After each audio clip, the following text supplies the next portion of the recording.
ఈరోజు మన టాపిక్ వచ్చేసి కూరగాయలు, పండ్లు అవి ఎందుకు తినాలి? తినడం వల్ల మనకేం హెల్త్ బెనిఫిట్స్ వస్తాయి.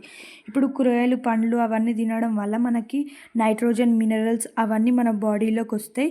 అవి రావడం వల్ల మనకి ఏదైనా బ్యాక్టీరియా, చెడు బ్యాక్టీరియా ఉంటే ఆ న్యూట్రియంట్స్, మినరల్సే మనల్ని కాపాడతాయి. మళ్ళీ ఇంకోటి అవిటి వల్ల మనకేం బెనిఫిట్ అంటే రక్తం అనేది మంచిగా సాఫీగా పోతుంది బాడీలో. మనకు రక్త ప్రాబ్లమ్స్ ఏం రావు. మళ్ళీ ఇంకోటి మనం బయట తిరగడం వల్ల మనం డీహైడ్రేషన్ అనే ప్రాబ్లం ఉండదు. డీహైడ్రేషన్ అంటే కళ్ళు తిరిగి పడిపోవడం, ఆ ప్రాబ్లం ఉండదు. మళ్ళీ ఇంకోటి హార్ట్ ప్రాబ్లమ్స్ రావు. హార్ట్ అనేది మంచిగా సాఫీగా సాగుతుంది ఇవన్నీ కూరగాయలు తినడం వల్ల. నెక్స్ట్ మనం రోజు ఎక్సర్సైజ్ చేయడం చాలా ఇంపార్టెంట్. ఎక్సర్సైజ్ అంటే వాకింగ్, జాగింగ్ లేదా ఏదైనా అదర్ జంపింగ్ ఏదైనా చేయొచ్చు. అది చేయడం వల్ల మన బాడీ అనేది ఫిట్గా ఉంటుంది. అలాగే ఏదైనా బ్యాక్టీరియా అనేది మన బాడీలోకి ఎంటర్ కానియకుండా కాపాడేటి వెజిటేబుల్స్, ఫ్రూట్స్ ఇవే.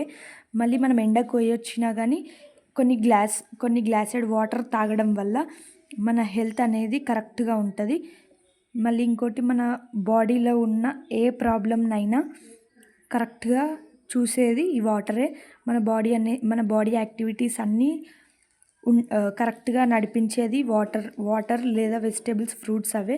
మళ్ళీ మనం ప్రాపర్ నిద్ర కోసం ఏవైనా మార్నింగ్ లేవాలి అన్నా కానీ ఇవే మనకు తోడ్పడతాయి. మళ్ళీ ఏదైనా రాసుకునేటప్పుడు, ఏదైనా అదర్ యాక్టివిటీస్ చేసినప్పుడు కొంచెం హనీ తాగడం చాలా మంచిది.